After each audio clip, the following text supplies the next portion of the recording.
Hi all, ഇന്ന് നമ്മൾ പഠിക്കാൻ പോകുന്നത് temperature dependence of rate constant. അപ്പൊ ടെമ്പറേച്ചറും റേറ്റ് കോൺസ്റ്റന്റും തമ്മിലുള്ള ഒരു റിലേഷൻ എന്തായിരിക്കും എന്നുള്ളതാണ് നമുക്ക് ഇനി പഠിക്കാനുള്ളത് കേട്ടോ.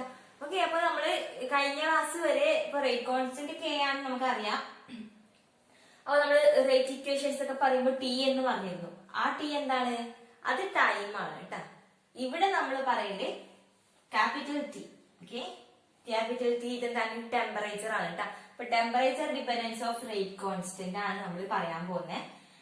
സോ അത് പറയുന്നതിന് മുന്നേ നമുക്ക് ആദ്യം രണ്ട് കാര്യങ്ങളുണ്ട്. ടെമ്പറേച്ചർ ഡിപ്പെൻഡൻസിന്റെ കേസിൽ തന്നെ രണ്ട് കാര്യങ്ങൾ പറയാനുണ്ട്. ഒന്നാമത്തത് ടെമ്പറേച്ചർ കോഎഫിഷ്യന്റ്. ഓക്കെ, ഒന്നാമത്തെ കാര്യം ടെമ്പറേച്ചർ ഡിപ്പെൻഡൻസ് ഓഫ് റേറ്റ് കോൺസ്റ്റന്റിൽ വരുന്ന ഒന്നാമത്തെ കാര്യം എന്ന് പറയുന്നത് ടെമ്പറേച്ചർ കോഎഫിഷ്യന്റ് ആണ്. Temperature coefficient. Okay, temperature coefficient എന്ന് പറഞ്ഞു കഴിഞ്ഞാല് അതിനകത്ത് പറയുന്നത് ratio of rate constant to rate constants. അതായത് ഇപ്പൊ രണ്ട് റേറ്റ് കോൺസ്റ്റന്റ്സിന്റെ റേഷ്യോ അതെന്ന് പറഞ്ഞു കഴിഞ്ഞാൽ അതിന്റെ ടെമ്പറേച്ചർ എങ്ങനെയായിരിക്കണം?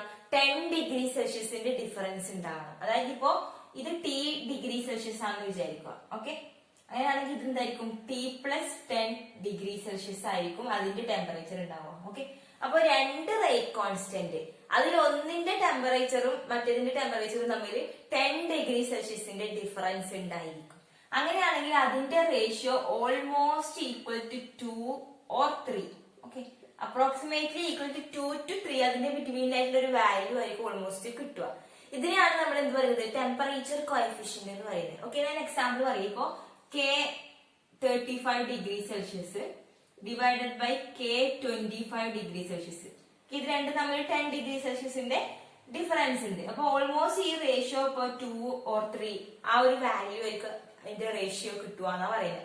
ഈ റേഷ്യോനെയാണ് നമ്മൾ ടെമ്പറേച്ചർ കോഎഫിഷ്യന്റ് എന്ന് പറയുന്നത്. അതായത് രണ്ട് റേറ്റ് കോൺസ്റ്റന്റിന്റെ റേഷ്യോ അതിന്റെ ടെമ്പറേച്ചർ ഡിഫറൻസ് എന്തായിരിക്കണം?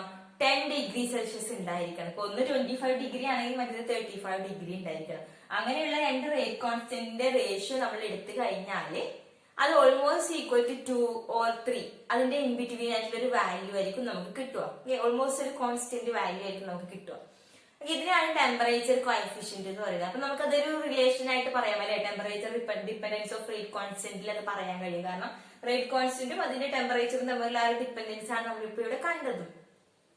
പക്ഷെ ഇതെന്ന് പറഞ്ഞാൽ എല്ലാ റിയാക്ഷൻസിലും അപ്ലിക്കബിൾ അല്ല. മീൻസ് ചില സമയത്ത് ഹൈ ടെമ്പറേച്ചർ വരുന്ന സമയത്ത് ഇതൊക്കെ വാരിയിങ് ആയിരിക്കും. മീൻസ് ഓൾമോസ്റ്റ് ഇത് ഒബേ ചെയ്യുന്നില്ല. എല്ലാ സമയത്തും എല്ലാ റിയാക്ഷൻസിന്റെ കേസിലും അപ്ലിക്കബിൾ ആയിട്ട് കാണുന്നില്ല ഈ ടെമ്പറേച്ചർ കോഎഫിഷ്യന്റ് എന്ന് പറയുന്ന ഈ ഒരു റിലേഷൻ. ഓക്കെ, നമ്മൾ മിക്കവാറും ഒരു റിയാക്ഷൻ എടുത്തു കഴിഞ്ഞാൽ 10 ഡിഗ്രി സെൽഷ്യസിന്റെ ഡിഫറൻസ് ഉള്ള രണ്ട് റിയാക്ഷൻ ആണെങ്കിൽ അതിന്റെ റേറ്റ് കോൺസ്റ്റന്റ് നമ്മൾ ഈ വാല്യൂ വരേണ്ടതാണ്. ഓക്കെ, അപ്പൊ ലോവർ ടെമ്പറേച്ചറിലൊക്കെ നമുക്ക് എന്ത് ചെയ്യും? അപ്ലിക്കബിൾ ആയിട്ട് കാണാറുണ്ട്. പക്ഷെ എല്ലാ സമയത്തും എല്ലാ റിയാക്ഷൻസിന്റെ കേസിലും ഇത് പോസിബിൾ അല്ല.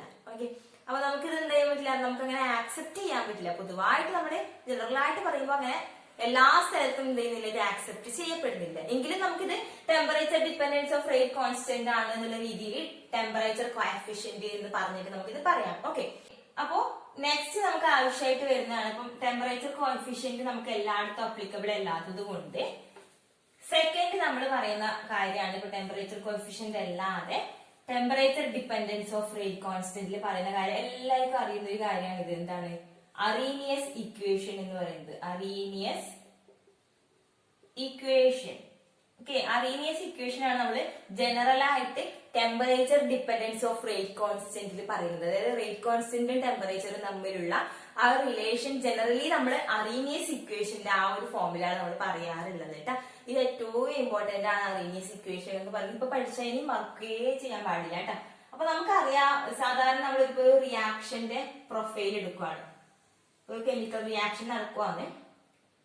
ഇവിടെ എന്ന് പറയുന്നത് എനർജി, പൊട്ടൻഷ്യൽ എനർജിയും ഇവിടെ എന്ന് പറയുന്നത് പ്രോഗ്രസ് ഓഫ് റിയാക്ഷൻ. ഈ റിയാക്ഷൻ മുന്നോട്ട് പോകുന്ന അതിന്റെ പ്രോഗ്രസ് ആണ് ഇവിടെ കാണിക്കുന്നത്. അപ്പൊ ഇതൊരു റിയാക്ഷൻ പ്രൊഫൈലാണ്. അപ്പൊ ഇവിടെ എന്ത് ചെയ്യും? ഇതെന്ന് പറയുന്നത് എനർജി ഓഫ് റിയാക്ടന്റ് ആണെന്ന് വിചാരിക്കുക. ഈ പർട്ടിക്കുലർ ഇവിടെ എനർജി ഓഫ് റിയാക്ടന്റ്. അപ്പൊ അതിന്റെ ഒരു മാക്സിമം ഇങ്ങനെ ഒരു ഇത് എനർജി ഓഫ് പ്രോഡക്റ്റ് ആണെന്ന് വിചാരിക്കുക. ഓക്കെ, അപ്പൊ ഇങ്ങനെ ഒരു റിയാക്ഷൻ പ്രൊഫൈലാണ് വിചാരിക്കും. നമ്മൾ പണ്ടേ കാണുന്ന റിയാക്ഷൻ ഇതൊന്നും കൂടുതൽ പറയാനില്ല. അപ്പൊ ഈ മാക്സിമം ഇതെന്താണ്, ട്രാൻസിഷൻ സ്റ്റേറ്റ് ആണ് അല്ലെ. അതായത് മാക്സിമം എനർജി കാണിക്കുന്ന ഒരു പോയിന്റ് ഉണ്ടാവുമല്ലോ, ഇതെന്താണ്, ട്രാൻസിഷൻ സ്റ്റേറ്റ് ആണ്. അപ്പോ ഈ ട്രാൻസിഷൻ സ്റ്റേറ്റ് താഴോളം വരെയുള്ള ഈ എനർജി ഉണ്ടല്ലോ, ഇത്രയും എനർജി വേണം ഈ ട്രാൻസിഷൻ സ്റ്റേറ്റിൽ എത്താൻ വേണ്ടിയിട്ട്. ഈ എനർജിനെയാണ് നമ്മൾ എന്ത് വിളിക്കുക, ത്രെഷോൾഡ് എനർജി എന്ന് പറയാം. ഓക്കെ, അപ്പൊ ഒരു റിയാക്ടന്റ് പ്രോഡക്റ്റ് ആയി മാറണമെങ്കിൽ അതിന് എന്ത് ചെയ്യണം, മിനിമം എനർജി ഉണ്ടായിരിക്കണം. ഈ മിനിമം എനർജിനെയാണ് നമ്മൾ ത്രെഷോൾഡ് എനർജി എന്ന് പറയുന്നത്. ഓക്കെ, അപ്പൊ ഇതാണ് ത്രെഷോൾഡ് എനർജി. ഇവിടുന്ന് ഇവിടം വരെയുള്ള മാക്സിമം, അതായത് ട്രാൻസിഷൻ സ്റ്റേറ്റ് വരേക്കുള്ള എനർജിനെയാണ് നമ്മൾ ത്രെഷോൾഡ് എനർജി എന്ന് പറയുന്നത് കേട്ടാ. അപ്പോ ഈ റിയാക്ടന്റിന് ഈ പ്രൊഡക്റ്റ് ആവണമെങ്കിൽ അത് ത്രെഷോൾഡ് എനർജി എന്തായിരിക്കണം, അതിനുണ്ടായിരിക്കണം. പക്ഷെ എല്ലാ റിയാക്ടേഴ്സിനും അത്രയും എനർജി ഉണ്ടാവില്ല, ത്രെഷോൾഡ് എനർജി ഇല്ല. കണ്ട, ഇതാണ് എനർജി ഓഫ് റിയാക്ടന്റ്. ഈ റിയാക്ടന്റിന് ഇത്രയും എനർജി ഉള്ളൂ, അതിന് ഇത്രയും എനർജി കിട്ടണം, ഈ ട്രാൻസിഷൻ സ്റ്റേറ്റിന് അത്രയും എനർജി കിട്ടണം.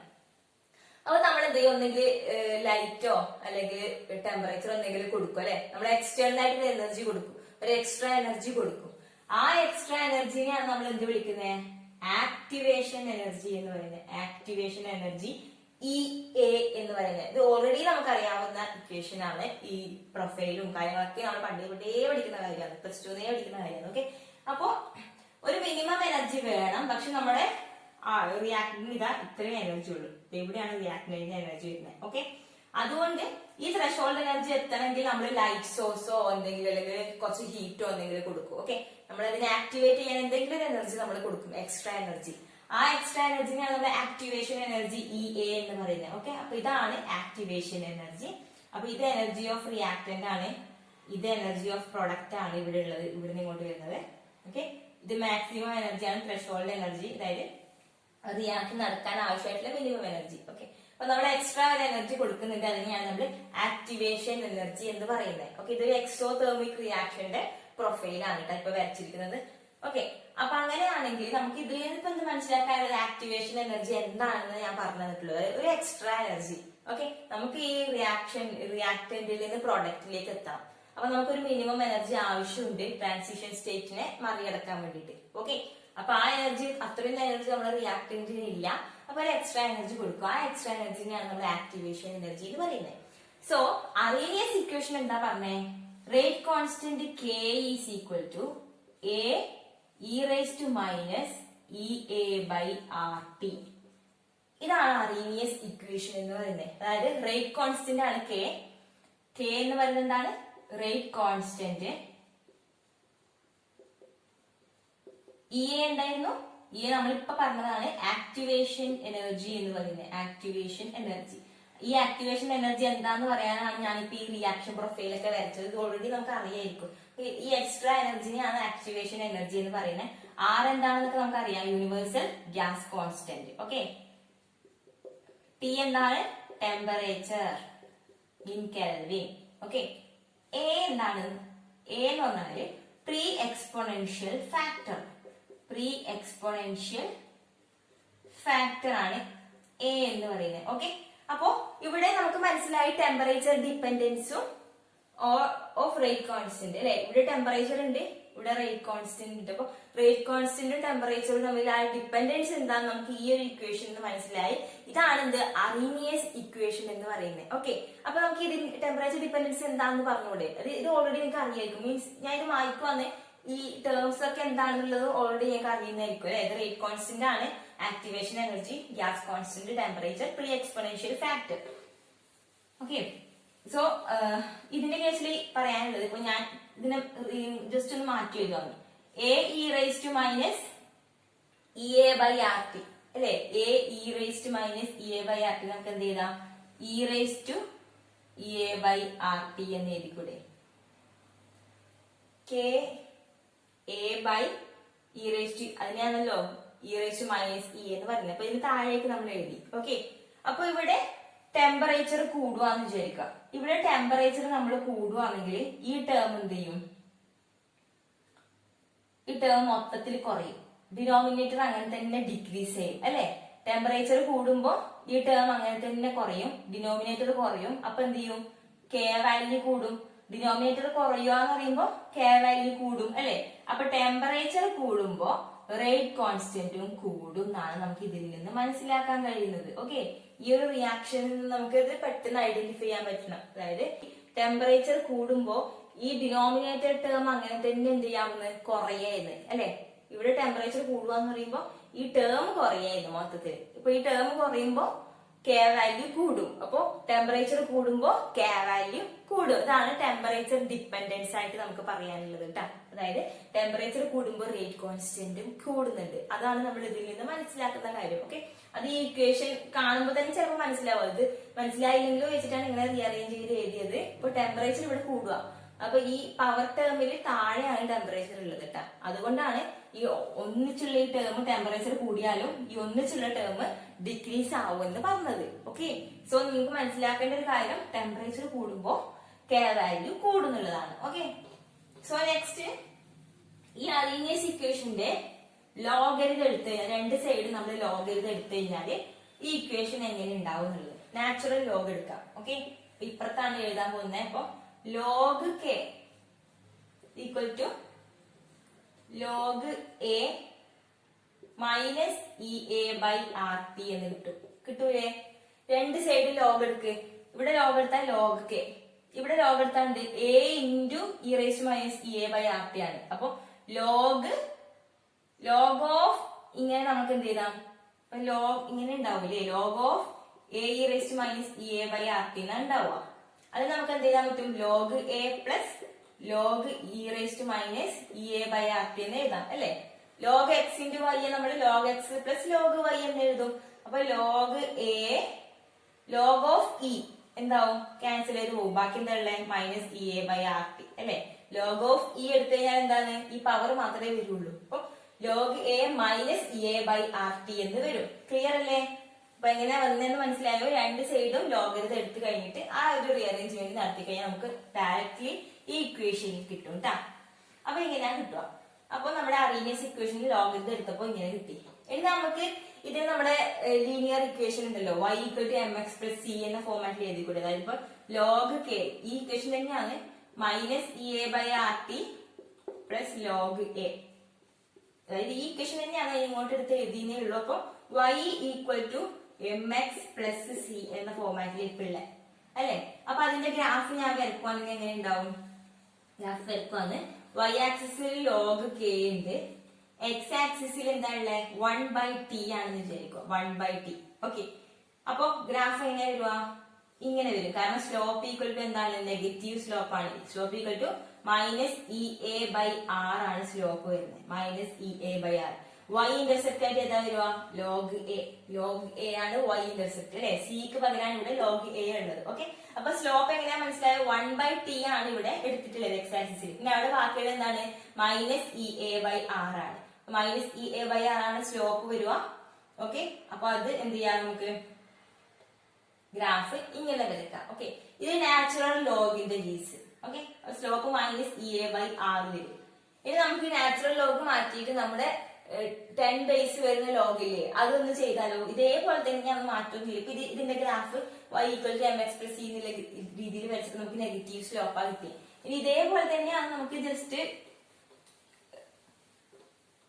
ഈ നാച്ചുറൽ ലോഗിനെ മാറ്റാം. അപ്പൊ എന്താ കിട്ടുക, 2.303 കൊണ്ട് മൾട്ടിപ്ലൈ ചെയ്യണം അല്ലെ. അപ്പൊ log K equal to minus E A by 2.303 R T plus log A എന്ന് കിട്ടും. അതായത് നമ്മൾ ഈ ലോഗിനെ നമ്മുടെ ലോഗിലേക്ക് മാറ്റുമ്പോൾ ഇവിടെ 2.303 കൊണ്ട് മൾട്ടിപ്ലൈ ചെയ്യും. ഈ സൈഡ് ഇവിടെയും മൾട്ടിപ്ലൈ ചെയ്യും, ഈ ഒരു ടേമിനെ. അപ്പൊ ഈ ഒരു ടേമിനെയും ഈ ഒരു ടേമിനെയും മൾട്ടിപ്ലൈ ചെയ്യും. അപ്പൊ നമ്മുടെ ഈ ഒരു ടേമിൽ എന്തില്ല, 2.303 കൊണ്ട് മൾട്ടിപ്ലൈ ചെയ്യുന്നില്ല അല്ലെ. അപ്പൊ നമ്മൾ മൾട്ടിപ്ലൈ ചെയ്തിട്ട് ലോഗിലേക്ക് മാറ്റി കഴിഞ്ഞിട്ട് എല്ലാ ടേമിനെയും 2.303 കൊണ്ട് ഡിവൈഡ് ചെയ്താൽ മതി. അപ്പൊ നമുക്ക് ഇങ്ങനെ കിട്ടും. ഓക്കെ, അതായത് ഞാൻ ആ വരുന്ന വഴികൾ ഒന്നും പറയുന്നില്ല, ഞാൻ ജസ്റ്റ് നിങ്ങൾക്ക് ഇത് ഓൾറെഡി അറിയാതിരിക്കും ഇതെങ്ങനെയാ റിയലൈസ് ചെയ്യാന്നൊക്കെ ഉള്ളത്. അതായത് മനസ്സിലാവുന്നുണ്ടോന്ന് അറിയില്ല. അതായത് ഇപ്പൊ ലോഗ് കെ ഞാൻ ഒന്നുകൂടി പറഞ്ഞുതരാം. അപ്പൊ ലോഗ് കെ നമുക്ക് എന്താക്കണം, ലോഗ് കെ ആക്കണം. അപ്പൊ 2.303 കൊണ്ട് മൾട്ടിപ്ലൈ ചെയ്യും equal to minus E A by R T plus ഇതിനെ ലോഗിലേക്ക് മാറ്റണം. അപ്പൊ 2.303 ലോഗ് എ എന്ന് വരും അല്ലെ.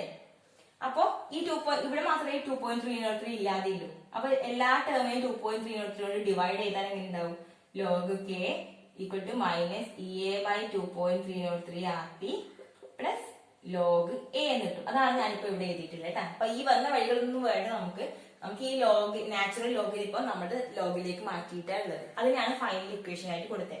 ഇനി ഈ ഫൈനൽ ഇക്വേഷനെ നമ്മള് ഗ്രാഫ് വരക്കുവാന്ന് ചോദിച്ചോ. നേരത്തെ അതേപോലെ ഗ്രാഫ് വരച്ചാൽ എങ്ങനെ ഉണ്ടാവും? ലോഗ് കെ ഇവിടെ 1/t. ഓക്കെ, അപ്പൊ ഗ്രാഫ് ഇങ്ങനെ തന്നെ ഉണ്ടാവും. സ്ലോപ്പ് എന്താവും? Slope equal to minus EA/2.303 R എന്ന് വരും. ഓക്കെ, ഇന്റർസെപ്റ്റ് ലോഗ് എ വരും. ഓക്കെ, ഇത് നാച്ചുറൽ ലോഗിന്റെ കേസാണ് നമ്മൾ എടുത്തത്. ഇത് നമ്മുടെ 10 ബേസ് വരുന്ന ലോഗ്. ഓക്കെ, ഇതിലൊന്നും വലിയ കാര്യങ്ങളൊന്നും ഇല്ല. ഞാൻ കുറെ എക്സ്പ്ലെയിൻ ചെയ്യുമ്പോഴായിരിക്കും നിങ്ങൾക്ക് ബുദ്ധിമുട്ട് വരിക. ഇതാണ് അറീനിയസ് ഇക്വേഷൻ. ഓക്കെ, അതിന്റെ നാച്ചുറൽ ലോഗ് എടുത്തപ്പോൾ നമുക്ക് ഈ ഇക്വേഷനാണ് കിട്ടിയത്. അത് വെച്ചിട്ടുള്ള ഗ്രാഫാണ് നമ്മളിപ്പോ ഇവിടെ വരച്ചത്. അതിന് നമ്മുടെ 10 ബേസിലേക്കുള്ള ലോഗിലേക്ക് മാറ്റിയപ്പോഴുള്ള ഇക്വേഷനാണ് ഇത്. അതിനെ വെച്ചിട്ടുള്ള ഗ്രാഫാണ് നമ്മൾ ഇവിടെ വരച്ചത്. ഇപ്പൊ ഗ്രാഫ് എക്സ്പ്ലെയിൻ ചെയ്യുന്നത് എന്തുകൊണ്ടാണ്? ചിലപ്പോൾ നമുക്ക് ഗ്രാഫ് ആയിരിക്കും ക്വസ്റ്റ്യൻ വരും. അറീനിയസ് ഇക്വേഷൻ എന്തായാലും ക്വസ്റ്റ്യൻസ് വരാൻ സാധ്യതയുണ്ട് കേട്ടോ. അപ്പൊ നമുക്ക് വേറെ കൂടുതലായിട്ട് ഒന്നും അറിയണ്ട. അറീനിയസ് ഇക്വേഷൻ, അതിന്റെ നാച്ചുറൽ ലോഗ് എടുത്താലുള്ള ഇക്വേഷൻ, അതിന്റെ ഗ്രാഫ്, അതിന് 10 ബേസിലുള്ള ലോഗിലേക്ക് മാറ്റിയാലുള്ള ഇക്വേഷൻ, അതിന്റെ ഗ്രാഫ്, ഇത്രയും കാര്യങ്ങൾ മതി. ഇപ്പൊ സ്ലോപ്പ് എന്തായിരിക്കും കിട്ടുക, അങ്ങനെയുള്ള കാര്യങ്ങളൊക്കെ നമുക്ക് ഇക്വേഷൻ അറിഞ്ഞിരുന്നാൽ തന്നെ ബാക്കി കാര്യങ്ങളൊക്കെ നമുക്ക് അറിയാം അല്ലെ. ഈ ഒറ്റ ഇക്വേഷൻ അറിഞ്ഞാൽ മതി, അതിൽ നിന്ന് നമുക്ക് ഇതെല്ലാം കണ്ടുപിടിക്കാൻ പറ്റും അല്ലെ. അപ്പൊ ഇത്രയേ ഉള്ളൂ ടെമ്പറേച്ചർ ഡിപെൻഡൻസ് ഓഫ് റേറ്റ് കോൺസ്റ്റന്റിൽ അറീനിയസ് ഇക്വേഷൻ എന്താന്നുള്ളത്. ഇനി അറീനിയസ് ഇക്വേഷന്റെ കേസിൽ ഒറ്റൊരു പോയിന്റ് കൂടി നമുക്ക് പഠിക്കാനുണ്ട്. അതുകൊണ്ട് കഴിഞ്ഞാൽ അറീനിയസ് ഇക്വേഷൻ എന്ന ആ ഒരു പോർഷൻ കഴിയുന്നുണ്ട്. സോ നെക്സ്റ്റ് പഠിക്കാനുള്ളത് ഇപ്പോ 2 റേറ്റ് കോൺസ്റ്റന്റും അതിന്റെ രണ്ടിന്റെ ഡിഫറെന്റ് ടെമ്പറേച്ചറും ആണെങ്കിൽ അതിനെ റിലേറ്റ് ചെയ്യുന്ന ഇക്വേഷൻസ്, അതായത് അതിന്റെ 2 റേറ്റ് കോൺസ്റ്റന്റിനെയും അതുപോലെ അതിന്റെ ഡിഫറെന്റ് ടെമ്പറേച്ചറിനെയും റിലേറ്റ് ചെയ്യുന്ന ഒരു ഇക്വേഷൻ കൂടി ഉണ്ട്. അറീനിയസ് ഇക്വേഷനിൽ തന്നെ വരുന്ന ഇക്വേഷൻ ആണ്. അതായത് ഇപ്പൊ ഒരു റേറ്റ് കോൺസ്റ്റന്റ് K1 ആണ്, അതിന്റെ ടെമ്പറേച്ചർ T1 ആണ്. നെക്സ്റ്റ് റേറ്റ് കോൺസ്റ്റന്റ് K2 ആണ്, അതിന്റെ ടെമ്പറേച്ചർ T2 ആണെന്ന് വിചാരിക്കുക. അങ്ങനെയാണെങ്കിൽ നമ്മുടെ അറീനിയസ് ഇക്വേഷൻ എന്തായിരുന്നു? ലോഗ്, നാച്ചുറൽ ലോഗ് എടുക്കേ. അപ്പൊ natural log K1 equal to minus EA/R/T1 plus log a അല്ലെ. അതായത് log K equal to minus EA/RT plus log A ആണ്. For in case of K1 ഇവിടെ എന്താവും? T1 ആവും. ഇനി in case of K2, log K2 ആണെങ്കിലോ minus EA/RT2 plus log A എന്ന് വരും അല്ലെ. ഓക്കെ, അപ്പൊ 2 ഇക്വേഷൻസ് കിട്ടി. അപ്പൊ K1ന്റെ ടെമ്പറേച്ചർ T1 ആണ്, K2ന്റെ ടെമ്പറേച്ചർ T2 ആണ്. നെക്സ്റ്റ് എന്ത് ചെയ്യുക? നമ്മൾ ഇതിൽ നിന്ന് മൈനസ് ചെയ്താലോ, അതായത് ഇക്വേഷൻ 2ഉം ഇത് ഇക്വേഷൻ 1ഉം ആയിട്ട് കൺസിഡർ ചെയ്യാം. അപ്പൊ 2 മൈനസ് 1 ചെയ്യുക. അപ്പൊ എന്ത് കിട്ടും? Natural log K2 minus natural log K1 equal to log A minus log A 0 ആയിരിക്കും. പിന്നെ അവിടെ കോമൺ ആയിട്ടുള്ളത് മൈനസ് EA/R ആണ്. കോമൺ ആയിട്ടുള്ള പുറത്തേക്ക് എടുത്താൽ ബാക്കി എന്തായിരിക്കും?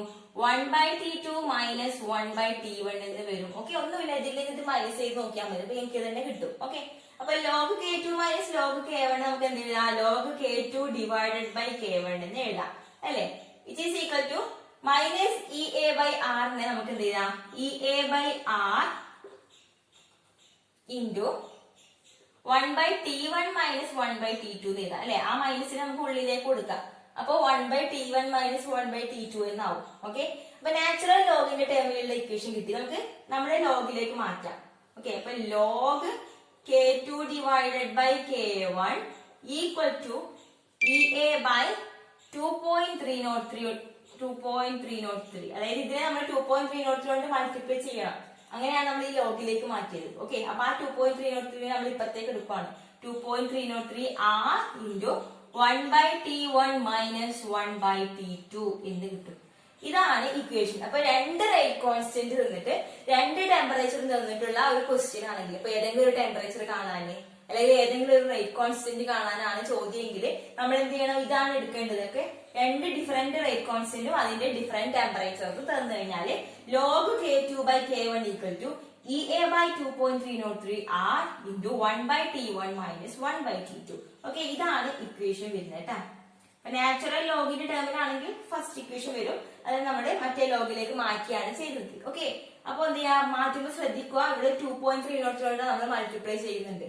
ആ 2.303 ആണ് ഞാൻ ഇപ്പൊ ഇങ്ങോട്ടേക്ക് എടുത്തിട്ടുള്ളത്. ഓക്കെ, EA by 2.303 R എന്ന് കിട്ടും. Okay, clear.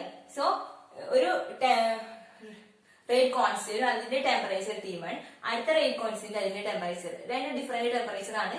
അങ്ങനെയാണെങ്കിൽ ഡിഫറെന്റ് റേറ്റ് കോൺസ്റ്റന്റ്സ് തന്നിട്ട് ഡിഫറെന്റ് ടെമ്പറേച്ചർ തന്നാലുള്ള ആ ഒരു റിലേഷൻ ആണ് ഇവിടെ തന്നിട്ടുള്ളത്. അപ്പൊ നിങ്ങൾക്ക് ക്വസ്റ്റ്യൻ ചിലപ്പോൾ ഇങ്ങനെ വരാം, ഒരു ഇക്വേഷന്റെ റേറ്റ് കോൺസ്റ്റന്റ് ഇത്രയാണ്, അതിന്റെ ടെമ്പറേച്ചർ ഇപ്പൊ 300 Kelvin അങ്ങനെ എന്തെങ്കിലും പറയാം. ഓക്കെ, നെക്സ്റ്റ് റേറ്റ് കോൺസ്റ്റന്റ് ഇത്രയാണ്, അങ്ങനെയാണെങ്കിൽ അതിന്റെ ടെമ്പറേച്ചർ 3 ആയിരിക്കും. അപ്പോ അതിന്റെ ടെമ്പറേച്ചർ എങ്ങനെ കണ്ടുപിടിക്കാം? ഈ റിലേഷൻ ഉപയോഗിക്കാം. അതായത് രണ്ട് റേറ്റ് കോൺസ്റ്റന്റ് തന്നിട്ടുണ്ട്, ഒരു ടെമ്പറേച്ചർ തന്നിട്ടുണ്ടെങ്കിൽ നെക്സ്റ്റ് ടെമ്പറേച്ചർ നമുക്ക് എന്ത് ചെയ്യാൻ കണ്ടുപിടിക്കാം. അതിന്റെ ആക്ടിവേഷൻ എനർജി ഒക്കെ എന്ത് ചെയ്യും, ക്വസ്റ്റ്യനിൽ തന്നിട്ടുണ്ടാവും. ഓക്കെ, അപ്പൊ അവിടെയാണ് നമുക്ക് ഈ റിലേഷൻ ഉപകാരപ്പെടുക. ഈ റിലേഷൻ ഏറ്റവും ഇമ്പോർട്ടന്റ് ആണ്. പറയുന്ന ഇക്വേഷൻ പഠിക്കുന്ന അത്രയും ഇമ്പോർട്ടൻസ് കൊടുത്തിട്ട് തന്നെ ഈ റിലേഷൻ പഠിക്കാം. ഡിഫറെന്റ് റേറ്റ് കോൺസ്റ്റന്റ് ആണെങ്കിൽ ഡിഫറെന്റ് ടെമ്പറേച്ചേഴ്സിലുള്ള ഡിഫറെന്റ് റേറ്റ് കോൺസ്റ്റന്റ് ആണെങ്കിൽ അത് തമ്മിലുള്ള റിലേഷൻ ആണ് ഇത്. log K2 by K1 equal to EA by 2.303 R into 1 by T1 minus 1 by T2. Okay, നമുക്ക് ഫൈനൽ ഇക്വേഷൻ മതിയിട്ട് ഈ വരുന്ന വഴികളൊന്നും വേണ്ട, ഫൈനൽ ഇക്വേഷൻ മാത്രം മതി. Okay, next collision theory. ഇപ്പൊ കൊളീഷൻ തിയറി എന്ന് പറയുന്നത് കുറച്ചും കൂടി ഒരു വലിയ ടോപ്പിക്കാണ്. നമുക്ക് അതിൽ വലിയ ഡെറിവേഷൻസ് ഒക്കെ വരുന്നുണ്ട്. അപ്പൊ അത്രയും ഡീറ്റെയിൽ ആയിട്ട് നമുക്ക് പോകണ്ട. നമുക്ക് ഈ ഒബ്ജക്റ്റീവ് എക്സാമിൽ മാർക്ക് സ്കോർ ചെയ്യാനുള്ള അത്രയും ഷോർട്ട് ആയിട്ടാണ് ഞാൻ പറഞ്ഞു തരുന്നത്. അപ്പൊ ഓക്കെ, അപ്പൊ നിങ്ങൾ വിചാരിക്കാൻ പാടില്ല കൊളീഷൻ തിയറി എന്ന് പറഞ്ഞാൽ ഇത്രയും കുഞ്ഞു ടോപ്പിക്കാന്ന് വിചാരിക്കാൻ പാടില്ല കേട്ടാ. കാരണം PGക്ക് പഠിക്കുമ്പോൾ അത് അതിനേക്കാളും ഡീപ്പായിട്ട് നമുക്ക് പഠിക്കാനും ഉണ്ട്. ഓക്കെ, കൊളീഷൻ തിയറിന്റെ നമുക്ക് വേണ്ട പോയിന്റ്സ് മാത്രമായിട്ട് ചുരുക്കിയിട്ട് ഏറ്റവും ഷോർട്ട് ആയിട്ടാണ് ഞാൻ പറഞ്ഞു തരുന്നത് കേട്ടാ. മീൻസ് അപ്പൊ കൊളീഷൻ തിയറി എന്ന് പറഞ്ഞു കഴിഞ്ഞാൽ എന്താണ്? ഇപ്പൊ റിയാക്ടന്റ് മോളിക്യൂൾസ് റിയാക്ട് ചെയ്തിട്ടാണ് പ്രോഡക്റ്റ് കിട്ടുന്നത് അല്ലെ. അപ്പൊ ഈ റിയാക്ടന്റ് മോളിക്യൂൾസ് റിയാക്ട് ചെയ്യുമ്പോൾ എന്ത് ചെയ്യുന്നുണ്ട്? കൊളീഷൻ സംഭവിക്കണം. ഓക്കെ, അവിടെ എന്ത് ചെയ്യും? അവരെന്തായാലും കൊളൈഡ് ചെയ്തിരിക്കണം. കൊളൈഡ് ചെയ്താൽ മാത്രമേ പിന്നീട് റിയാക്ഷൻസ് നടക്കുന്നുള്ളൂ അല്ലെ. അപ്പം ഈ കോണ്ടാക്ട് അവർ തമ്മിൽ ഉണ്ടായിരിക്കണം, ഈ റിയാക്ടന്റ് മോളിക്യൂൾസ് തമ്മിൽ. ഓക്കെ, അപ്പൊ അവര് റിയാക്ഷൻ നടക്കുന്നതിന് മുന്നേ തന്നെ എന്തിനാണ് ഈ കൊളീഷൻ നടന്നിരിക്കണം. റിയാക്ടന്റ് മോളിക്യൂൾസ് തമ്മിൽ കൊളീഷൻ നടന്നിരിക്കണം. ഫോർ എക്സാമ്പിൾ, ഇപ്പൊ രണ്ടും ഒരേ ടൈപ്പ് മോളിക്യൂൾ ആണെന്ന് വിചാരിക്കുക. ഒരേ ടൈപ്പ് ആണെന്ന് ഒന്ന് അസ്യൂം ചെയ്യണേ. ഓക്കെ, ഒരേ മോളിക്യൂൾ ആണ് A. ഓക്കെ, അപ്പൊ ഇത് രണ്ടും ഇവിടെ കൊളീഷൻ നടന്നു എന്ന് വിചാരിക്കുക. ഓക്കെ, അപ്പൊ രണ്ട് റിയാക്ടർ മോളിക്യൂൾസ് കൊളൈഡ് ചെയ്തിട്ടാണ് അവിടെ റിയാക്ഷൻ നടക്കുന്നത് കേട്ടാ. ഓക്കെ, അപ്പൊ അവിടെ കൊളീഷൻ നടക്കുന്നുണ്ട്. ഓക്കെ, അപ്പൊ collision number of collisions per unit time.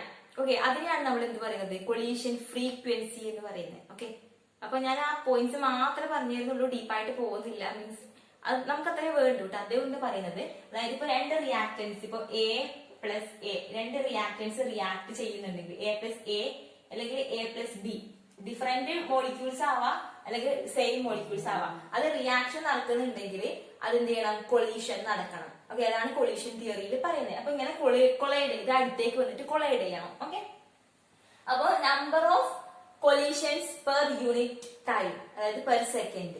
അപ്പൊ എത്ര കൊളീഷൻസ് ഒരു സെക്കൻഡിൽ നടക്കുന്നുണ്ടെന്നുള്ളതിനാണ് നമ്മൾ കൊളീഷൻ ഫ്രീക്വൻസി എന്ന് പറയുന്നത്. കൊളീഷൻ ഫ്രീക്വൻസി അതിനാണ് നമ്മൾ Z എന്ന ലെറ്റർ ഉപയോഗിച്ച് സൂചിപ്പിക്കുക. ഓക്കെ, അപ്പൊ കൊളീഷൻ ഫ്രീക്വൻസി എന്ന് പറഞ്ഞാൽ number of collisions per unit second. ഒരു യൂണിറ്റ് സെക്കൻഡിൽ നടക്കുന്ന കൊളീഷൻസ് എത്രയാന്നുള്ളത് അതാണ് എന്ത്? Z. ഓക്കെ, അപ്പൊ ZA അതായത് രണ്ടും ഒരേ ടൈപ്പ് മോളിക്യൂൾ ആണ് കൊളൈഡ് ചെയ്യുന്നത്. ഇപ്പൊ AA രണ്ടും ഒരേ ടൈപ്പ് മോളിക്യൂൾ ആണ് കൊളൈഡ് ചെയ്യുന്നതെങ്കിൽ അതിന്റെ collision ഫ്രീക്വൻസിന്റെ equation 2n² d² 8πkT kb എന്ന് എഴുതിക്കോട്ടെ, 8πkBT by mu whole raised to 1/2.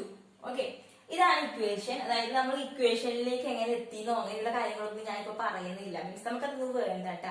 അതുകൊണ്ടാണ് മീൻസ് ഡെറിവേഷനും ഡിറൈവ് ചെയ്ത അത്രയും പോർഷൻസ് നമുക്ക് വേണ്ട. അപ്പൊ ആവശ്യമുള്ള കാര്യങ്ങൾ മാത്രം പറഞ്ഞ് ഏറ്റവും ഷോർട്ട് ആയിട്ടാണ് ഞാൻ ഇപ്പൊ കൊളീഷൻ തിയറി പറഞ്ഞു തരുന്നത്. എന്നിട്ട് അതിൽ നിന്ന് എങ്ങനെ ക്വസ്റ്റ്യൻസ് വരും, എങ്ങനെ അറ്റൻഡ് ചെയ്യാം, അതൊക്കെ നമുക്ക് എന്ത് ചെയ്യാം പിന്നീട് പ്രീവിയസ് ഇയർ ക്വസ്റ്റ്യൻസ് പറയുമ്പോൾ അത് ഡിസ്കസ് ചെയ്യാം കേട്ടാ. ഓക്കെ, അപ്പൊ ZAA collision frequency same molecule ആണെങ്കിൽ അതിൽ D എന്ന് പറഞ്ഞാൽ എന്താണെന്നറിയാമോ? അതായത് D എന്ന് പറഞ്ഞു കഴിഞ്ഞാല് കൊളീഷൻ ഡയമീറ്റർ ആണ്. മീൻസ് ഇതിന്റെ കൊളീഷൻ ഡിസ്റ്റൻസ് ഉണ്ടാവുമല്ലോ, രണ്ട് A മോളിക്യൂൾസിന്റെ സെന്റേഴ്സ് തമ്മിലുള്ള ഡിസ്റ്റൻസ്, കൊളീഷൻ ഡയമീറ്റർ, അതാണ് D എന്ന് പറയുന്നത്. ഓക്കെ, K എന്ന് പറയുന്നത് എന്താണ്? KB എന്നാണ് ഞാൻ കൊടുത്തിട്ടുള്ളത്. KB എന്താണ് നമുക്കറിയാം, Boltzmann constant, T temperature, mu reduced mass. Okay, നമുക്ക് ഓൾറെഡി റിഡ്യൂസ്ഡ് മാസ് എന്താണെന്ന് അറിയാലോ, അതാണ് മ്യൂ കൊണ്ട് റെപ്രസെന്റ് ചെയ്തിരിക്കുന്നത്. റിഡ്യൂസ്ഡ് മാസ് ആണ്. Okay, M1 M2 by M1 plus M2 എന്ന് നമ്മൾ പറയാറില്ലേ, രണ്ട് മോളിക്യൂൾ ഉണ്ട്, അപ്പൊ അതിന്റെ മാസ്, അതിന്റെ റിഡ്യൂസ്ഡ് മാസ് ആണ് മ്യൂ എന്ന് പറയുന്നത്. ഓക്കെ, ഇനി ഡിഫറെന്റ് ടൈപ്പ് മോളിക്യൂൾ ആണ് ZAB ആണെങ്കിൽ, എയും ബിയും ആണെങ്കിലോ, അപ്പൊ ഒരു മോളിക്യൂൾ എ ആണ്, വേറൊരു മോളിക്യൂൾ ബി ആണ്, വലുതാണ് ശരിക്കും. ഓക്കെ, അപ്പൊ അത് തമ്മിലുള്ള ഡിസ്റ്റൻസ് നമ്മൾ എങ്ങനെയാ പറയാ, NA NB. N എന്താണ്, നമ്പർ ഓഫ് മോളിക്യൂൾസ്. അപ്പൊ ഇവിടെ N എന്ന് മാത്രമേ എഴുതിയിട്ടുള്ളൂ, കാരണം എന്താണ്, എല്ലാം ഒരേ ടൈപ്പ് മോളിക്യൂൾ ആണ്.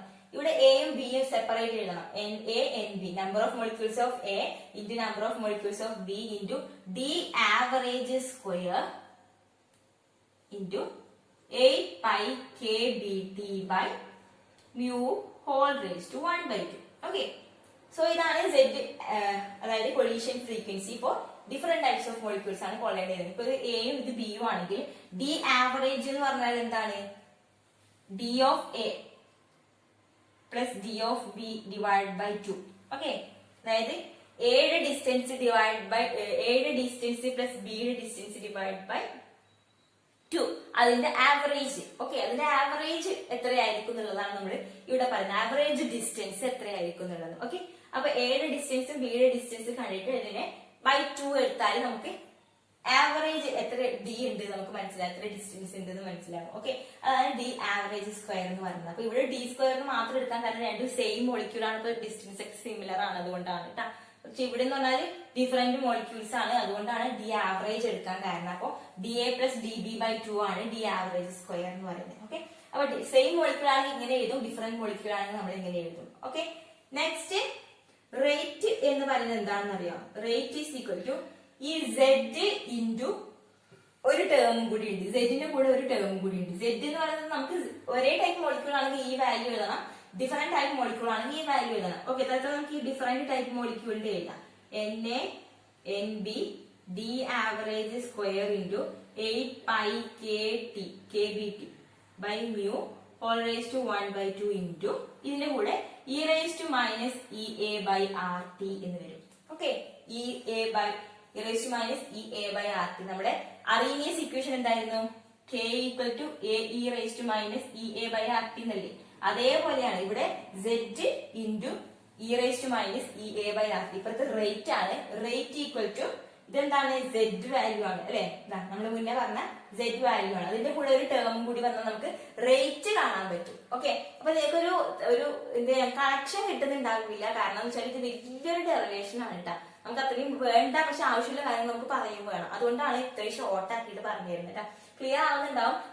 ഫ്രീക്വൻസി സെയിം മോളിക്യൂൾ ആണെങ്കിൽ നമ്മൾ ഇങ്ങനെ എഴുതും, ഡിഫറെന്റ് മോളിക്യൂൾ ആണെങ്കിൽ ഇങ്ങനെ എഴുതും. അപ്പൊ അതിന്റെ റേറ്റ് എങ്ങനെയാ കാണുക, Z into E raised to minus EA by RT എന്ന് എഴുതിയാല് അതിന്റെ റേറ്റ് നമുക്ക് കിട്ടും. ഓക്കെ, ഇനി റേറ്റ് കോൺസ്റ്റന്റ് K എന്ന് പറയുന്നത് എന്തായിരിക്കും, റേറ്റ് കോൺസ്റ്റന്റ് K എന്ന് പറയുന്നത് it is equal to P into ZAB into E raised to minus EA by RT ആയിരിക്കും റേറ്റ് കോൺസ്റ്റന്റിന്റെ ഇക്വേഷൻ. ഓക്കെ, കൊളീഷൻ തിയറിയിൽ റേറ്റ് കോൺസ്റ്റന്റിന്റെ ഇക്വേഷൻ എന്ന് പറയുന്നത് K equal to P into ZAB into E raised to minus EA by RT.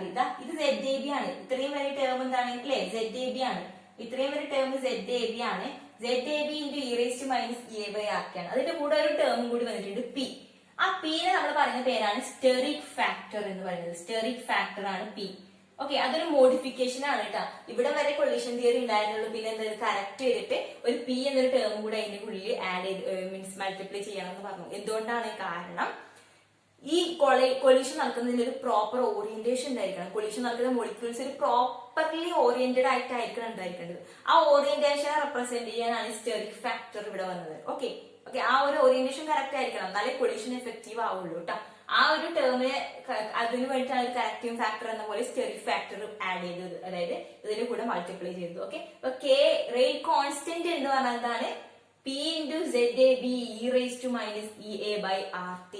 Okay, so rate constant equation collision തിയറിയിൽ നമ്മൾ കണ്ടുപിടിച്ചത് ഇങ്ങനെയാണ്. അപ്പൊ ഈ കണ്ടുപിടിച്ച വലിയ ഡെറിവേഷൻ ഉണ്ട്, അതൊന്നും പറയുന്നില്ല, ഇത്രയും കാര്യങ്ങൾ പഠിച്ചാൽ മതി.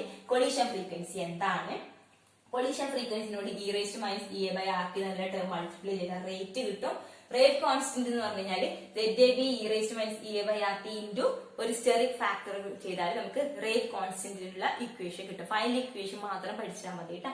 അപ്പൊ നമ്മുടെ ഈ ഇക്വേഷൻ എന്ന് പറയുന്നത് നമ്മുടെ മറ്റേ അറീനിയസ് ഇക്വേഷനിൽ K equal to A E raised minus E A by R ടിക്ക് സിമിലർ ആണ് അല്ലെ. K equal to A E raised minus E A by R ടിക്ക് സിമിലർ ആയിട്ടാണ് വരിക. അതില് എക്ക് പകരം ഇവിടെ എന്താണ് പി ഇൻറ്റു ZAB ആണ് അല്ലെ. അപ്പൊ നമുക്ക് എ ഈക്വൽ ടു എന്താണ് പി ഇൻറ്റു കൊളീഷൻ ഫ്രീക്വൻസി എന്ന് നമുക്ക് പറയാൻ കഴിയണം. Okay, A equal to P into ZAB. അത് ജസ്റ്റ് ഒന്ന് പറഞ്ഞേ ഉള്ളൂ, ജസ്റ്റ് ഒന്ന് റിലേറ്റ് ചെയ്തേ. ഇവിടെയാണ് കൊളീഷൻ ഫ്രീക്വൻസിന്റെ ഇക്വേഷൻ വരുന്നത്. ഈ ഇക്വേഷൻ മാത്രം അറിഞ്ഞാൽ മതി. K equal to P into ZAB E raised minus E A by R T. അപ്പൊ ZAB എന്താന്ന് ചോദിച്ചു കഴിഞ്ഞാൽ ഈ ഒരു ഇക്വേഷൻ കൂടി ഇതൊന്ന് വിപുലീകരിച്ച് പറയാൻ പറ്റണം കേട്ടോ. പിന്നെ നമുക്ക് അറീനിയസ് ഇക്വേഷൻ അറിയാം, A E raised minus E A by R T ആണ്. ഇത് രണ്ടും റിലേറ്റ് ചെയ്യുമ്പോൾ നമുക്ക് എ എന്ന് പറയുന്നത് equal to P into ZAB, അതായത് steric factor into collision frequency ആണ് നമ്മുടെ എന്ത് പ്രീ എക്സ്പെണൻഷ്യൽ ഫാക്ടർ കിട്ടുന്നത്. അറീനിയസ് ഇക്വേഷനിലുള്ള പ്രീ എക്സ്പെണൻഷ്യൽ ഫാക്ടർ കിട്ടുന്നത് അങ്ങനെയാണ് കേട്ടോ. ഓക്കെ, അപ്പൊ ഇത്രയാണ് കൊളീഷൻ ഫ്രീക്വൻസിയിൽ നമുക്ക് പറയാനുള്ളൂ. ഇത്രയും കാര്യങ്ങളേ ഉള്ളൂ. ഫൈനൽ ഇക്വേഷൻ ഒന്ന് പഠിച്ചു വെച്ചാൽ മതി. പിന്നെ അത് അറീനിയസ് ഇക്വേഷനായിട്ട് ഒന്ന് റിലേറ്റ് ചെയ്തിട്ട് അതും കൂടി ഒന്ന് ഓർത്ത് വെച്ചാൽ മതി. ഈ ഒരു ഏരിയയിൽ നിന്ന് എങ്ങനെയാ ക്വസ്റ്റ്യൻസ് വരുവാന്നും നമ്മൾ എങ്ങനെയാ അറ്റൻഡ് ചെയ്യേണ്ടതെന്നുള്ള കാര്യങ്ങളും കൂടി പറയുമ്പോൾ പ്രീവിയസ് ഇയർ ക്വസ്റ്റ്യൻസ് ഡിസ്കസ് ചെയ്യുമ്പോഴായിരിക്കും നിങ്ങൾക്ക് കുറച്ചും കൂടി ഡീറ്റെയിൽ ആയിട്ട് മനസ്സിലാവും. കാരണം ഇതിന്റെ ഡെറിവേഷൻസ് പറയാത്തത് കൊണ്ട് ഒരു കണക്ഷൻ നഷ്ടപ്പെട്ട ഒരു ഫീൽ ഉണ്ടാവും. പക്ഷെ നമുക്ക് അത് ആവശ്യമില്ല. മീൻസ് അത്രയും ടൈം നമുക്ക് വേസ്റ്റ് ആക്കേണ്ട കാര്യമില്ല. കൊളീഷൻ തിയറിയിൽ ഫൈനൽ ഇക്വേഷൻ മാത്രം നമുക്ക് അറിഞ്ഞിരുന്നാൽ മതി കേട്ടോ. അപ്പൊ ബാക്കി കാര്യങ്ങൾ പ്രീവിയസ് ഇയർ ക്വസ്റ്റ്യൻ എങ്ങനെയാ വരുവാന്നുള്ളത് അത് ക്വസ്റ്റ്യൻസ് മാത്രമായിട്ട് ഡിസ്കസ് ചെയ്യുന്ന ക്ലാസ്സിൽ നമുക്ക് എന്ത് ചെയ്യാം, ഇതിന്റെ ഈ ഭാഗത്തിന് എങ്ങനെ ക്വസ്റ്റ്യൻസ് വരും, എങ്ങനെ അറ്റൻഡ് ചെയ്യാന്നുള്ള കാര്യങ്ങളൊക്കെ പറയാം. Next transition state theory. Okay, transition state തിയറിയിൽ നമുക്ക് വലിയ ഡെറിവേഷൻസ് ഒന്നും വേണ്ട. ഇമ്പോർട്ടന്റ് ആയിട്ടുള്ള പോയിന്റ്സ് മാത്രമേ ഞാൻ പറഞ്ഞു തരുന്നുള്ളൂ കേട്ടോ. അതായത് ഇപ്പൊ എ പ്ലസ് ബി അത് റിയാക്ട് ചെയ്തിട്ട് എ ബി എന്നൊരു ട്രാൻസിഷൻ സ്റ്റേറ്റ് കോംപ്ലക്സ് ഉണ്ടാവുന്നു എന്ന് വിചാരിക്കുക. ഒരു ആക്ടിവേറ്റഡ് കോംപ്ലക്സ് ഉണ്ടെന്ന് വിചാരിക്കുക. ആ ആക്ടിവേറ്റഡ് കോംപ്ലക്സ് ആണ് പിന്നീട് എന്തായി മാറുന്നത്, പ്രോഡക്റ്റ് ആയിട്ട് മാറുന്നത്. ഓക്കെ, അപ്പൊ എയും ബിയും കമ്പൈൻ ചെയ്തിട്ട് ഒരു ആക്ടിവേറ്റഡ് കോംപ്ലക്സ് എന്ന് പറഞ്ഞാൽ ആ ഒരു സ്റ്റേറ്റിൽ കുറച്ച് സമയം നിൽക്കുന്നുണ്ട്. അത് കഴിഞ്ഞിട്ടാണ് അത് എന്തായി മാറുന്നത്, പ്രൊഡക്റ്റ് ആയിട്ട് മാറുന്നത്. ഓക്കെ, അപ്പോ റേറ്റ് എന്ന് പറയുന്നത് rate of formation of activated complex. Rate of formation of activated complex നെ സ്ഥലത്താലും AC എന്ന് എഴുതുവാങ്ങെ equal to rate of decomposition of activated complex. Rate of decomposition of activated complex. AC എന്ന് എഴുതുന്നത് activated കോംപ്ലക്സിനെ ഷോർട്ടാക്കി എഴുതിയാണ്. അതായത് ഇപ്പൊ ഇവിടുന്ന് ഇങ്ങോട്ട് ഫോം ചെയ്യുന്ന ഒരു റേറ്റ് ഉണ്ട് അല്ലെ, ഇവിടുന്ന് ഇങ്ങോട്ട് ഫോം ചെയ്യുന്ന ഒരു റേറ്റ് ഉണ്ട്. അവർ ഇവിടുന്ന് ഇങ്ങോട്ട് എന്ത് ചെയ്യുന്നുണ്ട്, ഡീകമ്പോസ് ചെയ്യുകയും ചെയ്യുന്നുണ്ട്. ഓക്കെ, അപ്പൊ ഇവിടുന്ന് ഇങ്ങോട്ട് ഫോം ചെയ്യുന്ന ഒരു റേറ്റ് എന്ന് പറയുന്നത് rate of formation of activated complex equal to എന്താണ്, റേറ്റ് ഓഫ് ഡീകമ്പോസിഷൻ ആണ്. അപ്പോ റേറ്റ് ഓഫ് ഫോർമേഷൻ എന്ന് പറയുന്നത് എന്തായിരിക്കും, ഈ എ ബി ഉണ്ടാവുന്ന റേറ്റ് എന്തായിരിക്കും, റേറ്റ് ഈസ് ഈക്വൽ ടു നമ്മൾ പറഞ്ഞിട്ടുണ്ട് റേറ്റ് ഓഫ് എക്സ്പ്രഷനിൽ പറഞ്ഞിട്ടുണ്ട് K into concentration of a into concentration of b. അതിന് കോൺസെൻട്രേഷൻ ഓഫ് എ എന്ന് നമ്മൾ ഇങ്ങനെ എഴുതുന്നതിന് പകരം ഞാൻ ഇങ്ങനെ എഴുതുവാണ്, concentration of a CA into concentration of b. ഇങ്ങനെ എഴുതുവാണ്. കെക്ക് പകരം KS എന്ന് കൊടുക്കുക. അതായത് specific reaction rate constant. Okay, specific constant എന്നുള്ള രീതിയിലാണ് കൊടുത്തിരിക്കുന്നത്. അപ്പൊ സാധാരണ നമ്മൾ റേറ്റ് പറയാറില്ല, അതേപോലെ തന്നെയാണ്. ഇപ്പൊ ഒരു കോമ്പൗണ്ട് ഉണ്ടായാൽ അതിന്റെ റേറ്റ് നമ്മൾ എങ്ങനെ പറയാം, റേറ്റ് ലോ എക്സ്പ്രഷൻ പ്രകാരം rate constant into concentration of reactants അല്ലെ, അതിന്റെ പ്രോഡക്റ്റ്. ഇപ്പൊ റിയാക്ടൻസിന്റെ പ്രോഡക്റ്റ്, കോൺസെൻട്രേഷന്റെ പ്രോഡക്റ്റ്. കോൺസെൻട്രേഷൻ ഓഫ് എ ആണ് CA, കോൺസെൻട്രേഷൻ ഓഫ് ബി ആണ് CB എന്ന് പറയുന്നത്. Okay, KS into CA into CB ആണ് റേറ്റ് ഓഫ് ഫോർമേഷൻ എന്ന് പറയുന്നത്. ഓക്കെ, റേറ്റ് ഓഫ് ഡീകമ്പോസിഷൻ എന്ന് പറയുന്നത് KBT by H into C star ആണ്. C സ്റ്റാർ എന്ന് പറഞ്ഞു കഴിഞ്ഞാല് ആക്ടിവേറ്റഡ് കോംപ്ലക്സിന്റെ കോൺസെൻട്രേഷൻ ആണ്. ഓക്കെ, അപ്പൊ ഇത് KBT ബൈ H എങ്ങനെ വന്നു എന്നൊക്കെ ഉള്ളത് ഒരു ഡെറിവേഷൻ പോലെ ഡീറ്റെയിൽ ആയിട്ട് പറയേണ്ടി വരും. നമുക്ക് ഒരു PG ലെവലിലേക്കൊക്കെ പോകും പറഞ്ഞു കഴിഞ്ഞാൽ. അപ്പൊ അത്രയും വേണ്ട. അപ്പൊ ജസ്റ്റ് ഒന്ന് അറിയാം, റേറ്റ് ഓഫ് ഡീകമ്പോസിഷൻ നമ്മൾ KBT by H into C star. H എന്താണ് പാങ്സ് കോൺസ്റ്റന്റ്, KB എന്താണ് ബോൾസ്മാൻ കോൺസ്റ്റന്റ്, T ടെമ്പറേച്ചർ കേട്ടോ. അപ്പൊ C എന്ന് പറയുന്നത് കോൺസെൻട്രേഷൻ ആണ്, concentration of A, concentration of B, concentration of the activated complex. Okay, അപ്പൊ rate of formation equal to rate of decomposition.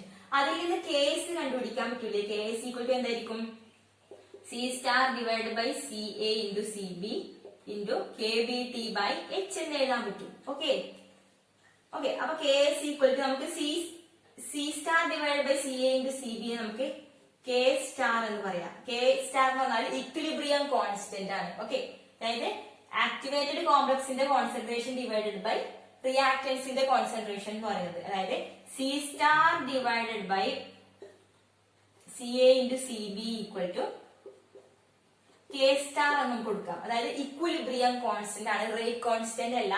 Capital k star എന്ന് പറയുന്നത് equilibrium constant ആണ്. Okay, അതായത് കോൺസെൻട്രേഷൻ നമ്മൾ ഡിവൈഡ് ചെയ്യുമ്പോൾ നമുക്ക് ഇക്വിലിബ്രിയം കോൺസ്റ്റന്റ് ആണ് കിട്ടുക. ഓക്കെ, കോൺസെൻട്രേഷൻ ഓഫ് പ്രോഡക്റ്റ്, ഇവിടെ ആക്ടിവേറ്റഡ് കോംപ്ലക്സ് ആണ് നമ്മുടെ പ്രൊഡക്റ്റ് എന്ന് പറയാം. അപ്പൊ activated complex divide by reactant, concentration നമ്മൾ ഡിവൈഡ് ചെയ്യുമ്പോൾ നമുക്ക് കിട്ടുക ഇക്വിലിബ്രിയം കോൺസ്റ്റന്റ് ആണ്. അപ്പോൾ ഈ C star divide by C A into C ബിക്ക് പകരം ഇക്വിലിബ്രിയം കോൺസ്റ്റന്റ് കൊടുക്കുക into K B T by H എന്ന് കൊടുക്കാം. ഓക്കെ, ഇതാണ് എന്ത് സ്പെസിഫിക് റേറ്റ് കോൺസ്റ്റന്റ്. ഈ കെ എസിന്റെ വാല്യൂ നമുക്ക് കിട്ടി. ഓക്കെ, സോ ഈ ഒരു പോർഷൻ മാറ്റിട്ട് ഈ ഭാഗത്ത് എഴുതുവാന്ന് ബാക്കി. അതായത് അപ്പൊ കെ സ്റ്റാർ എങ്ങനെ കിട്ടിയേ, ഇതിന് പകരം ഇത് കൊടുക്കുകയാണ് ചെയ്തത് കേട്ടാ. കെ സ്റ്റാർ എന്ന് പറയുന്നത് ഇക്വിലിബ്രിയം കോൺസ്റ്റന്റ് ആണ്. ഇവിടെ നമുക്ക് കിട്ടി. ഈ കെ സ്റ്റാർ നമുക്ക് എന്ത് ചെയ്യാൻ പറ്റും, കെ സ്റ്റാർ നമുക്ക് ഇങ്ങനെ എഴുതാൻ പറ്റും. എങ്ങനെയാണ്, Q star divide by Q A into Q B into E raise to minus E A by R T എന്ന് എഴുതാൻ പറ്റും. ഇ റൈസ് ടു മൈനസ്, ഇതെന്ന് പറയുന്നത് സ്റ്റാറ്റിസ്റ്റിക്കൽ മെക്കാനിക്സിൽ പഠിക്കുന്നതാണ്. മീൻസ് ഇതൊക്കെയും പി ജി ലെവലിൽ പറയേണ്ട കാര്യങ്ങളാണ്. അപ്പം ഇക്വിലിബ്രിയം കോൺസ്റ്റന്റ് ക്യൂ എന്ന് പറഞ്ഞാൽ എന്താണ്, പാർട്ടീഷൻ ഫംഗ്ഷൻസ്. അപ്പൊ നിങ്ങൾക്ക് അതൊന്നും അറിയുന്നുണ്ടാവില്ല മിക്കവാറും. പാർട്ടീഷൻ ഫംഗ്ഷൻസ് ആണ് സ്റ്റാറ്റിസ്റ്റിക്സിൽ പറയുന്ന കാര്യങ്ങളാണ് കേട്ടോ. അപ്പൊ ഒരു കണക്ഷൻ കിട്ടാത്ത പോലെയോ മീൻസ് മനസ്സിലാവാത്ത പോലെയോ ഉണ്ടെങ്കിൽ അത് നിങ്ങളുടെ ബുദ്ധിമുട്ടല്ല. മീൻസ് അത് പി ജി ലെവലിൽ വരുന്ന കാര്യങ്ങളാണ്. ഓക്കെ, സോ നമ്മൾ ഓൾമോസ്റ്റ് കൊളീഷൻ തിയറിയും ട്രാൻസിഷൻ സ്റ്റേറ്റ് തിയറിയും പി ജി ലെവലിലാണ് ഡീപ്പായിട്ട് നമ്മൾ പഠിക്കുന്നത്. ഓക്കെ, അപ്പൊ നിങ്ങൾക്ക് അത് അത്രത്തോളം മനസ്സിലാവണം എന്നില്ല. പക്ഷെ നമുക്ക് ഫൈനൽ ഇക്വേഷൻസ് എന്തൊക്കെയാണെന്ന് ഓർത്ത് വെക്കാമല്ലോ. ഓൾമോസ്റ്റ് മനസ്സിലാക്കാം. റേറ്റ് ഓഫ് ഫോർമേഷനും equal to rate of decomposition ആണ് ആക്ടിവേറ്റഡ് കോംപ്ലക്സിന്റെ. അതിന്റെ റേറ്റിന്റെ ഇക്വേഷൻ ഇങ്ങനെയാണ് വരിക. അതിൽ നിന്നാണ് നമ്മൾ ഇവിടെ വരെ എത്തിയത്. സ്പെസിഫിക് റേറ്റ് കോൺസ്റ്റന്റ്, അതിന്റെ കെ സ്റ്റാർ ഉണ്ടല്ലോ, ഈ കെ സ്റ്റാറിനെ നമുക്ക് സ്റ്റാറ്റിസ്റ്റിക്കലി ഇങ്ങനെ എഴുതാൻ പറ്റും. Q star divide by Q A into Q B into E raise to minus E A by R T എന്ന് എഴുതാം സ്റ്റാറ്റിസ്റ്റിക്കൽ മെക്കാനിക്സ് പ്രകാരം. ഓക്കെ, ക്യൂ എന്ന് പറഞ്ഞാൽ പാർട്ടീഷൻ ഫംഗ്ഷൻസ് ആണ് കേട്ടോ. Partition functions of the activated complex ആണ് Q star. Q A എന്ന് പറയുന്നത് partition function of reactant A, ഇത് partition function of the reactant B. Okay, അങ്ങനെയാണെങ്കിൽ നമുക്ക് ഇത് ഇവിടെ സബ്സ്റ്റിറ്റ്യൂട്ട് ചെയ്ത് കൊടുത്തൂടെ. അപ്പൊ എന്ത് കിട്ടും, K S is equal to K B T by H. K B T by H ഇവിടെ തന്നെ ഉണ്ട്. കെ സ്റ്റാറിന് പകരമാണ് ബാക്കി നമ്മൾ എഴുതാൻ പോകുന്നത്. Q star divide by Q A into Q B into E raise to minus E A by R T എന്ന് പറയുന്ന ഇക്വേഷൻ. ഓക്കെ, അപ്പൊ ഇത് ട്രാൻസിഷൻ സ്റ്റേറ്റിന്റെ ഇക്വേഷൻ ആണ്. മീൻസ് ഇൻ കേസ് ഇതിൽ നിന്ന് ക്വസ്റ്റ്യൻസ് വരുവാണെങ്കിൽ, മീൻസ് ക്വസ്റ്റ്യൻസ് ഒന്നും ഞാൻ കണ്ടിട്ടില്ല അങ്ങനെ, അഥവാ വരുവാണെങ്കിൽ ട്രാൻസിഷൻ സ്റ്റേറ്റ് തിയറി എന്ന് പറഞ്ഞ് നമ്മുടെ സിലബസിൽ ഉള്ളത് കൊണ്ട് മാത്രം പി ജി ലെവൽ ആയിട്ട് കൂടി നമ്മൾ പറഞ്ഞു തരുന്നതാണ്. അതായത് ഇത്ര മാത്രം പറഞ്ഞാൽ മതി. ഈ ഫൈനൽ ഇക്വേഷനിലേക്ക് എത്തി കെ എസ് എന്ന് പറഞ്ഞാൽ സ്പെസിഫിക് റിയാക്ഷൻ കോൺസ്റ്റന്റ് ആണ്. അത് equal to K B T by H into Q star divide by Q A into Q B into E raise to minus E A by R T ആണ്. Okay, ഇത് വലിയൊരു ഡെറിവേഷനും വലിയ ഡീപ്പായിട്ട് വരുന്ന കാര്യങ്ങളുമാണ്. അതിൽ സിമ്പിൾ ആയിട്ട് ഒന്ന് ജസ്റ്റ് അത് ഒരു അതിന്റെ സർഫസ് ലെവൽ അറിഞ്ഞിരുന്നാൽ മതി നിങ്ങൾ. ഓക്കെ, കെ ബി എന്ന് പറഞ്ഞാൽ ബോൾട്സ്മാൻ കോൺസ്റ്റന്റ് ആണ്, എച്ച് ബ്രാൻഡ്സ് കോൺസ്റ്റന്റ് ആണ്, ടി ടെമ്പറേച്ചർ ആണ്, ഇത് പാർട്ടീഷൻ ഫംഗ്ഷൻസ് ആണ്. ഈ എന്ന് പറയുന്നതാണ് ആക്ടിവേറ്റഡ് കോംപ്ലക്സ് ആണ്, ആർ ഗ്യാസ് കോൺസ്റ്റന്റ് ആണ്, ഇ എ ആക്ടിവേഷൻ എനർജി ആണ്, ആർ ഗ്യാസ് കോൺസ്റ്റന്റ് ആണ്, ടി ടെമ്പറേച്ചർ ആണ്. ഓക്കെ, ബാക്കിയൊക്കെ ഇതാണ് റിയാക്ഷൻ. മീൻസ് എങ്ങാനും ഇൻ കേസ് നിങ്ങൾക്ക് ഈ വാല്യൂസ് ഒക്കെ തന്നിട്ട് ചോദിക്കുവാണെങ്കിൽ ഒരു ട്രാൻസിഷൻ സ്റ്റേറ്റ് ഇക്വേഷൻ തന്നിട്ട്, ഇപ്പൊ ട്രാൻസിഷൻ സ്റ്റേറ്റ് ഉള്ള ഒരു ഇക്വേഷൻ തന്നിട്ട് എങ്ങാനും ഈ പാർട്ടീഷൻ ഫംഗ്ഷൻസിന്റെ വാല്യൂ ആക്ടിവേഷൻ എനർജിന്റെ വാല്യൂ ഒക്കെയും തന്നിട്ട് ചോദിക്കുകയാണെങ്കിൽ ഡയറക്റ്റ് സബ്സ്റ്റിറ്റ്യൂട്ട് ചെയ്തിട്ട് ഒരു വാല്യൂ നമുക്ക് എഴുതാൻ കഴിയണം കേട്ടോ. ഓക്കെ, അപ്പൊ ഇതാണ് ട്രാൻസിഷൻ സ്റ്റേറ്റ് തിയറി എന്ന് പറയുന്നത്. അപ്പൊ ഇക്വേഷൻ ഓറിയന്റഡ് ആയിട്ട് മാത്രം അതിന്റെ ആ ഒരു എക്സാമിന് ഒബ്ജക്റ്റീവ് എക്സാമിന് വേണ്ട ഇക്വേഷൻ എന്നുള്ള രീതിയിൽ ഏറ്റവും ഷോർട്ട് ആയിട്ട് ഡിറൈവ് ചെയ്തെടുക്കാൻ പറ്റുന്ന രീതിയിൽ മാത്രം പറഞ്ഞു തന്നെയാണ് കേട്ടോ. അപ്പൊ ഈ ഏരിയയിൽ നിന്ന് എങ്ങനെ ക്വസ്റ്റ്യൻസ് വരാമെന്ന് ഞാൻ പറയുന്ന സമയത്ത് നിങ്ങൾക്ക് മനസ്സിലാവും ഏതൊക്കെ പോർഷൻസ് മാത്രമേ ആവശ്യമുള്ളൂ എന്നുള്ള കാര്യങ്ങൾ കേട്ടോ. അപ്പൊ ഇതാണ് transition state theory. Final equations ഒന്ന് നോട്ട് ചെയ്ത് വെച്ചാൽ മതി. ഓക്കെ, നെക്സ്റ്റ് നമുക്ക് പഠിക്കാനുള്ളത് ഐറിംഗ് ഇക്വേഷൻ ആണ്. ഓക്കെ, നമ്മൾ ഓൾറെഡി ഇപ്പൊ ട്രാൻസിഷൻ സ്റ്റേറ്റ് തിയറി പഠിച്ചിട്ടുണ്ട്. ഓക്കെ, ട്രാൻസിഷൻ സ്റ്റേറ്റ് തിയറി ഞാൻ ടി എസ് ടി എഴുതിയിട്ടില്ല കേട്ടാ.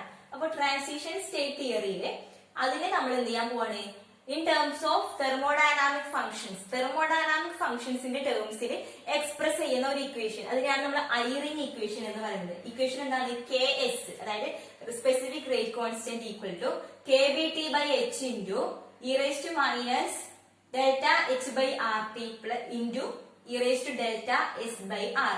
ഇത് ഹാഷ് ടാഗ് കൊടുത്തിരിക്കുന്നത് ആക്ടിവേറ്റഡ് കോംപ്ലക്സിന്റെ എൻതാൽപ്പി ചേഞ്ചും എൻട്രോപ്പി ചേഞ്ചും ആണെന്ന് മനസ്സിലാക്കാൻ വേണ്ടിയിട്ടാണ് കേട്ടോ.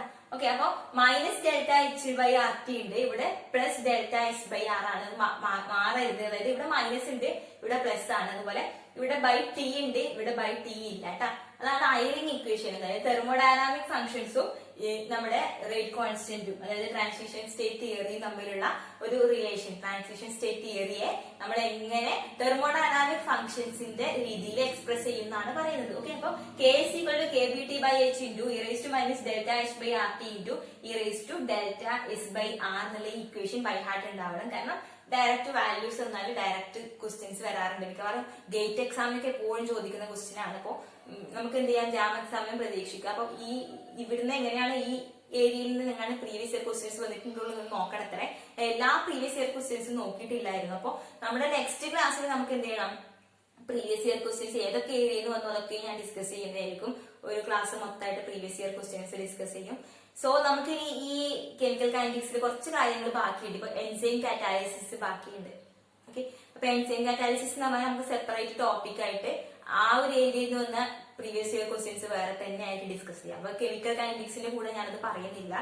അപ്പോ എന്തുകൊണ്ട് കെമിക്കൽ കൈനറ്റിക്സ് പെട്ടെന്ന് തീർന്നു പോയെന്ന് വിചാരിക്കേണ്ട, അത് കെമിക്കൽ കൈനറ്റിക്സിന്റെ കൂടെ പറയുന്നില്ല. എൻസൈം കാറ്റാലിസിസ് വേറെ തന്നെ പറയാമേ. നമുക്ക് വേറെ തന്നെ ടോപ്പിക്കലി കുറച്ചുകൂടി ഇൻട്രസ്റ്റിംഗ് ആയിട്ട് അതിന്റെ പ്രീവിയസ് ഇയർ ക്വസ്റ്റ്യൻസ് കുറെ വരുന്നുണ്ട്. അപ്പൊ അത് നമുക്ക് ഒന്നിച്ച് വേറെ ഡിസ്കസ് ചെയ്യാം, വേറൊരു വീഡിയോ ആയിട്ട് അത് പറയാം നമുക്ക്. ഓക്കെ, പിന്നെ ഇതിനകത്ത് വരുന്നത് കുഞ്ഞു കുഞ്ഞു കുറച്ച് കാര്യങ്ങളുണ്ട്. അതായത് ഇപ്പൊ സിലബസിനകത്ത് കാണാത്ത കുറച്ച് കാര്യങ്ങൾ കെമിക്കൽ കൈനറ്റിക്സിന്റെ പ്രീവിയസ് ഇയർ ക്വസ്റ്റ്യൻസിൽ കാണുന്നുണ്ട്. ഓക്കെ, അപ്പൊ ഞാനത് തിയറി ആയിട്ട് ഇവിടെ എക്സ്പ്ലെയിൻ ചെയ്യുന്നതിനേക്കാളും നല്ലത് ആ ക്വസ്റ്റ്യൻ പറഞ്ഞിട്ട് ആ ക്വസ്റ്റ്യൻ എങ്ങനെ ക്വസ്റ്റ്യൻ വരുന്നു എന്നുള്ള കാര്യങ്ങൾ ഞാൻ ആ സമയത്ത് എക്സ്പ്ലെയിൻ ചെയ്യുന്നതിന് കുറച്ചുകൂടി നല്ലതെന്നാണ് തോന്നുന്നത്. കാരണം ഞാനത് തിയറി ആയിട്ട് പറയാൻ നിന്നാല് അത് നമ്മുടെ സിലബസിൽ ഇല്ലാത്തൊരു കാര്യമാണ്. മീൻസ് വലിയ ഡെറിവേഷൻസ് ഒക്കെ ആയിട്ട് വരുന്ന കാര്യങ്ങളുണ്ട്. ഓക്കെ, അപ്പൊ ആ ഡെറിവേഷൻസ് ഒന്നും നമുക്ക് ആവശ്യമില്ല, പക്ഷെ ആ ഒരു ചെറിയൊരു പോയിന്റ് നിന്ന് ക്വസ്റ്റ്യൻസ് വരുന്നുണ്ട്. അപ്പൊ നമുക്ക് എന്ത് ചെയ്യാം, ആ പ്രീവിയസ് ഇയർ ക്വസ്റ്റ്യൻസ് ഡീറ്റെയിൽ ആയിട്ട് ഡിസ്കസ് ചെയ്യുമ്പോൾ അതിന്റെ കൂട്ടത്തില് ആ കാര്യങ്ങൾ ഞാൻ പറഞ്ഞു പോവാം. അപ്പൊ നമ്മൾ പറയാൻ ബാക്കിയുള്ള കുറച്ച് കാര്യങ്ങളുണ്ട്. അപ്പൊ ഞാനത് ഇനി പറയാൻ ഉദ്ദേശിക്കുന്നത് തിയറി ആയിട്ട് എടുത്തു പോവാതെ ആ പറയാൻ ബാക്കിയുള്ള കുഞ്ഞു കുഞ്ഞു കാര്യങ്ങൾ പ്രീവിയസ് ഇയർ ക്വസ്റ്റ്യൻസ് ഡിസ്കസ് ചെയ്യുമ്പോൾ ഡീറ്റെയിൽ ആയിട്ട് അതിന്റെ കൂട്ടത്തിൽ ഞാനിനി പറഞ്ഞു പോവാട്ടോ. അപ്പൊ ഇനി കെമിക്കൽ കൈനറ്റിക്സിന്റെ ബാക്കിയുള്ള ചെറിയ കുഞ്ഞു കുഞ്ഞു പോർഷൻസ് പ്രീവിയസ് ഇയർ ക്വസ്റ്റ്യൻസ് ഒന്നിച്ച് നമുക്ക് ഡിസ്കസ് ചെയ്യുന്ന ആ രീതിയിലേക്ക് പോവാം. Okay, thank you.